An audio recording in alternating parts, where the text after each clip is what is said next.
కామారెడ్డి జిల్లా బాన్స్వాడ బోర్లం క్యాంపు సంబంధించి గురుకుల పాఠశాలలో చదువుతున్న సంగీత మృతి చెందిన ఘటన గుర్తుంది కదా అందరికీ. అయితే ఈ ఘటనలో సంచలన విషయాలు బయటకు వస్తున్నాయి. మొన్న మనం వరుస ఘటనలతో ఇప్పటివరకే ఎవరైతే ప్రిన్సిపాల్తో పాటు సునీత, అలాగే ఎవరైతే ఆటో డ్రైవర్తో పాటు మరో వ్యక్తిని ముగ్గురిని కూడా ఇప్పటికే రిమాండ్ చేశారు. పోలీసులు కేసు నమోదు చేసుకుని దర్యాప్తు చేస్తున్నారు. ఈ విషయాల్లో ఆ రోజు మనం చెప్పినట్లుగా ఏదైతే కిడ్నాప్ కోణం ఉందనే కోణం ఏదైతే మనం ఇచ్చామో అది ఇప్పుడు దాని విషయాలు వెలుగులోకి వస్తున్నాయి. దానికి సంబంధించి తల్లిదండ్రులు నిజామాబాద్ కలెక్టరేట్ వచ్చారు. కలెక్టర్ని కలిసి వాళ్ళ ప్రాధాయపడడానికి వచ్చారు. ఎందుకంటే ఆ రోజు జరిగిన ఘటనకు సంబంధించి ఇది కిడ్నాప్ చేసే యత్నం చేశారని చెప్పి కూడా వీళ్ళు కూడా ఆరోపిస్తున్నారు. దీనికి సంబంధించి కలెక్టర్కి ఫిర్యాదు చేయడానికి వచ్చారు. ఒకసారి తండ్రి కూడా ఆ రోజు ఘటన జరిగిన తర్వాత మిగతా విద్యార్థులు ఎవరుతున్నారో వాళ్ళతో ఫోన్లో మాట్లాడాడు. దానికి సంబంధించి సంభాషణలు కూడా మనం చూసాం. అయితే అసలు ఏం జరిగిందో ఒకసారి మాట్లాడించే ప్రయత్నం. ఏం తెలిసింది ఈ ఘటనలో? అసలు మీ కూతురు ఎట్లా చనిపోయింది అనుకుంటున్నారు? మా కూతురు సారు క్లాస్ మేడం మాకు ఫోన్ చేసి సార్ ఫోన్ చేస్తే సార్ ఏడున్నాలంటే ఇంటికాడ ఉన్నా మేడం అంటే మీ పాపకు దెబ్బ తగిలింది, మళ్ళీ గవర్నమెంట్ హాస్పిటల్లో జాయిన్ చేసినాం, వీళ్ళు తొందరగా రండి సార్ అని అన్నారు క్లాస్ మేడం సార్. అదే సార్ మరి మా పాపకి ఇల్లు కదా ఫోన్ అంటే నేను లీవ్లో ఉన్నా సార్, ప్రిన్సిపాల్ మేడం పెద్ద మేడం ఉంది, వాళ్ళ నెంబర్ ఇస్తా మాట్లాడాలని అన్నారు సార్.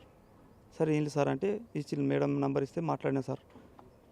మేడం మరి మా పాపకు దెబ్బ తగిలిందంటే బాబు సార్ మా తగిలింది తొందర రండి పాపకు అడ్మిషన్ చేసినాం అని అన్నారు సార్ పెద్ద మేడం సునీత మేడం. సరే అని బయలుదేరినాం మేడం అని వచ్చినాం సార్. వచ్చేటప్పుడు అంటే ఇంకో పారి దారి లోపల ఇంకా ఫోన్ చేస్తే ఫోన్ లిఫ్ట్ చేయలేదు సార్. అని లిఫ్ట్ చేయలేదు. మా తమ్ముడు కూడా ఫోన్ చేస్తే లిఫ్ట్ చేయలేదు సార్. వచ్చినాం సార్ హాస్పిటల్కి వస్తే ఎవరు కూడా మేడం లేదు సార్. అక్కడ ఎవరు మేడం లేరు, కలెక్టర్ అమ్మ ఒక్కటి ఉండే సార్. కలెక్టర్ అమ్మకు మాట్లాడినాం సార్, ఇట్లా అయింది మేడం అంటే ఎవరు కూడా లేరు, జాయిన్ చేసి వెళ్ళిపోయినా అని అన్నారు సార్. మాకు తర్వాత పిల్లలు ఫోన్ చేసింది సార్. పిల్లలు ఫోన్ చేసి మేము ఎక్క అంటే బలవంతంగా ఆటో డ్రైవర్ ఇంకొక వ్యక్తి ఎక్కిచ్చిళ్ళు, మీకు ఆడ మీ హాస్టల్ దగ్గర దించుతా అని ఎక్కిచ్చిళ్ళు అంట సార్. ఎక్కిస్తే హాస్టల్ కూడా వచ్చింది అంకుల్ ఆపండి అంటే ఆపకొచ్చినంట సార్. ఆపకుంటే పిల్లలు భయపడి ఒక పిల్ల ఫస్ట్ దుంకేసిందంట సార్. దుంకేసినాక తర్వాత ఇంకొక పిల్ల దుంకేసినట. అట్లా మొత్తం 5 మంది పిల్లలు దుంకేసినట సార్. దుంకేసినాక మా పిల్ల ఒకటి లోపల ఉండేంట సార్. లోపల ఉంటే అంతట్లా ఇక స్కూల్ బ్రేక్ వచ్చిందంట సార్. ముంగట స్పీడ్ బ్రేక్ వస్తే మా పిల్లకు ఎగిరి తలకు దెబ్బ తగిలి కింద సిసి రోడ్ మీద పడిపోయిందంట సార్. అంటే ఇప్పుడు మీ కూతురు సంగీత కింద పడి తల తలగలేదు అంటే ఆటోలోనే తల దెబ్బ తగిలినాక కింద పడిపోయిందా? ఆటోలోనే తలకు దెబ్బ తగిలి కింద పడిపోయిందంట సార్. కింద పడిపోయినాక పిల్లలు ఆడికెంటి ఉరికి వచ్చిందంట సార్. అయితే చెవులకేంటి ముక్కులకేంటి నెత్తురు కారిందంట సార్. సంగీత అంటే పిల్ల ఏం మాట్లాడలేదంట సార్. మరి అప్పుడే ఇంకా మరి అంబులెన్స్కు ఫోన్ చేస్తే సార్ మా పాపకు అయస్కాంతంతో అది పెట్టి కాపాడుతుండేమో కదా సార్. అదే ఇంకా తర్వాత అదే ఆటోలో సార్ హాస్పిటల్ తీసుకుపోయినట్ట సార్. తీసుకుపోయి ఇక ఏమీ లేకుండా సార్. అంత ఆయన అంబులెన్స్ అయినా కూడా ఆడ ఉండే అంటే అయితే మాకు చెప్పింది సార్. తర్వాత పాపకు ఏమీ లేకుండా ఒకే తెచ్చి ఇది చేసేయాలని చెప్పింది సార్ అంబులెన్స్ అయినా. అయితే ఈ మిగతా పిల్లలు అంటే సార్ మాకు కిడ్నాప్ కోసమే మాకు మా అంకుల్ అంటే ఆపకుండా స్పీడ్ పెంచి కిడ్నాప్ చేయాలని తీసుకుంటే మేము భయపట్టి దుంకేచ్చినాం అన్నారు సార్. మాకు ఇంతే తెలిసింది సార్. అయితే ఇంత తెలిసి మాకు ఇప్పుడు మాది ఇంత అన్యాయం అయిపోయింది సార్. మాకు ఏదో ఒకటిగా మాకు ఉద్యోగం ఇప్పేలా ఒకటి సార్. ఎట్లా ఉంటుండే సంగీత మీతోటి ఎట్లుంటుండే? ఎంత ప్రేమ ఉంటుండే అసలు? ఎట్లా ప్రేమ సార్. ఒకటే అమ్మాయి సార్ మాకు, చాలా అంటే చాలా ప్రేమ ఉండే సార్. అయితే మాకు మా సంగీత మాకు ఏమీ మాట్లాడలేదు సార్. ఇక మాట్లాడుతూ మేడం అంటే చాలా క్లియర్ సార్.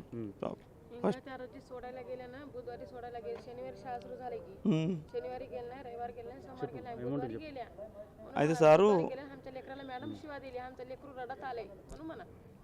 బుధవారం ఇప్పుడు సంక్రాంతి చుట్టీలు ఉండే కదా సార్. మొన్న చుట్టీలకు ఇంటికి పంపించింది సార్.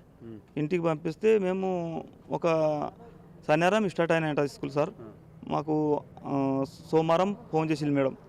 సోమవారం ఫోన్ చేస్తే మేడం మాకు జర పనులు ఉన్నాయి ఇంటికాడ, మళ్ళీ బుధవారం తెచ్చి ఇస్తే పెడతాం మేడం అంటే సరే అని బుధవారం పోయి ఇడిస పెట్టాం సార్.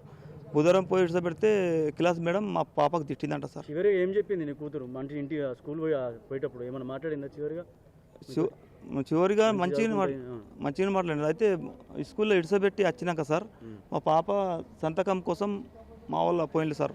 నేను పోలేకుంటే నేను ఏరే పని మీద పోయింది సార్.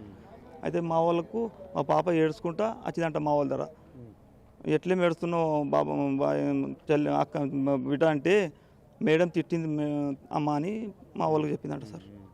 అయితే ఏడ్చుకుంటా సరే బెట మంచిగా చదువుకో అని మా వాళ్ళు చెప్పి వదిలేసి వచ్చింది సార్. ఏడ్చుకుంటా పాప వెళ్ళిపోయిందంట సార్ లోపల. చివరికి ఇప్పుడు గవర్నమెంట్ని ఏం కోరుతావు? నీ కూతురు ఇప్పుడు నీ చేతిలో లేదు, చనిపోయింది. సార్ నీకు ఎలాంటి న్యాయం కోరాలంటావు? ఎవరైతే నిందితున్నారో వాళ్ళకి ఎట్లాంటి శిక్షలు పడాలంటావు? సార్ ప్రిన్సిపాల్ మేడంకు ఖచ్చితంగా శిక్ష పడాలి సార్. మరి ఆటో డ్రైవర్ కూడా శిక్ష పడాలి.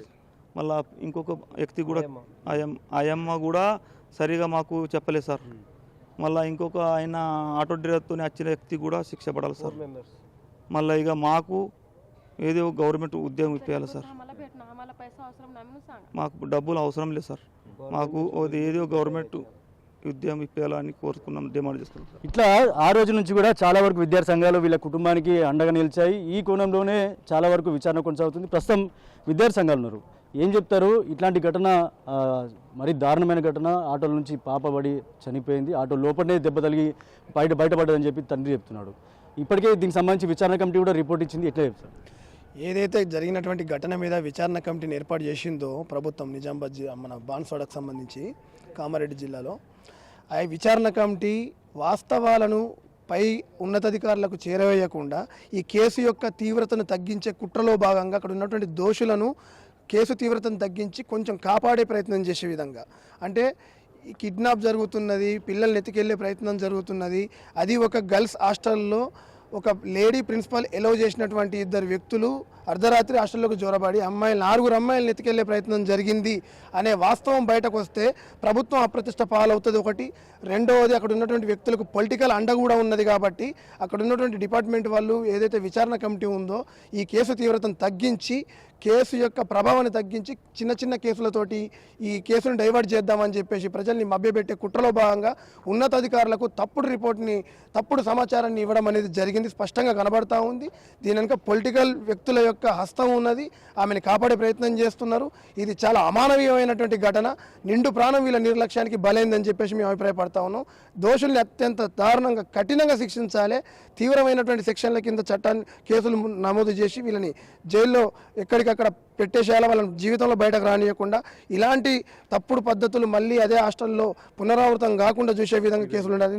సిబిఐని కేటాయించి సిబిఐ విచారణ జరిపి వాస్తవాలను సమాజానికి తెలియజేయాలని చెప్పేసి కోరుతా ఉన్నాం. కానీ ఆ రోజు ఘటన జరిగిన తర్వాత స్థానికంగా ఉన్న ఎమ్మెల్యే కావచ్చు, అలాగే డిఎస్పీ కావచ్చు, ఘటనకు సంబంధించి ఇది కేవలం అక్కడ రిపబ్లిక్ డే కోసం చైర్స్ వచ్చాయి, అందుకు అంతవరకే జరిగిందని చెప్పి చెప్తా ఉన్నారు. కానీ అది ఎట్లా వస్తారు?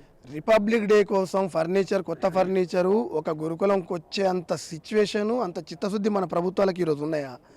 ఒకవేళ వస్తే బోర్లంలో ఉన్నటువంటి గురుకులంకు మాత్రమే ఫర్నిచర్ వస్తుందా? రాష్ట్ర వ్యాప్తంగా ఉన్న అన్ని గురుకులాలకు ఫర్నిచర్ రావాలి కదా. మరి సప్లై చేసిన సప్లయర్ ఎవరు, డీలర్ ఎవరు? ఈ కుర్చీలు, ఫర్నిచరు గురుకులంకి పంపించినటువంటి బిల్స్ ఎక్కడున్నాయి? మరి చూపించాలి కదా. పూర్తిగా అవాస్తవం ఇది.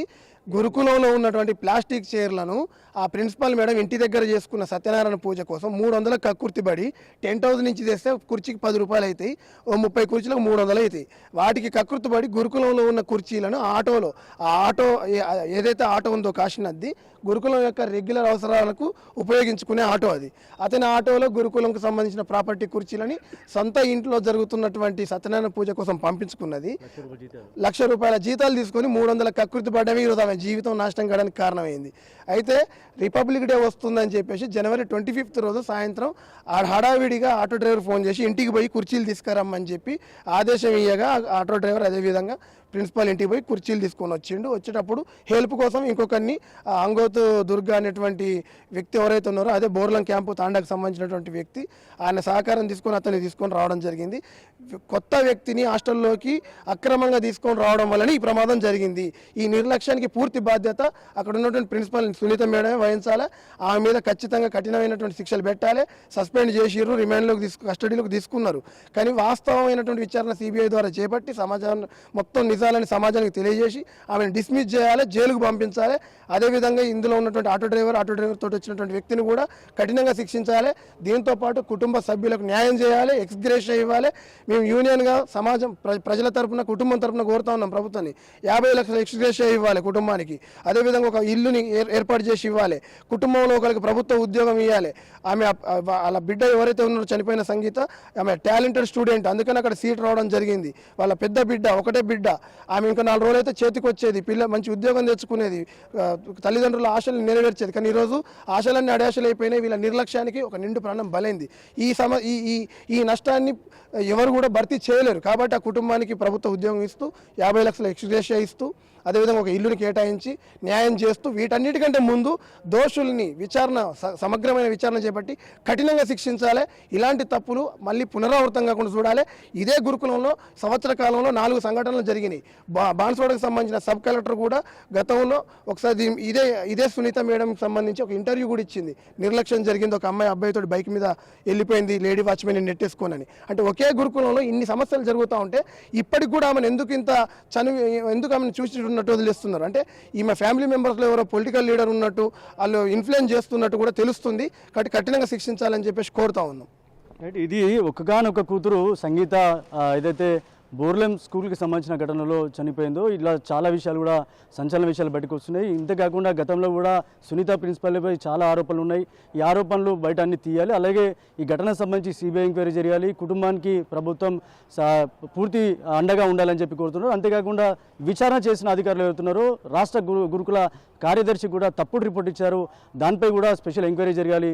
ఎవరైతే నిందితులు ఉన్నారో ఆటో డ్రైవర్ కాశీనాథ్తో పాటు దుర్గా అనే ఇద్దరు ఎవరైతే ఉన్నారో వాళ్ళపై కఠిన చర్యలు తీసుకోవాలి.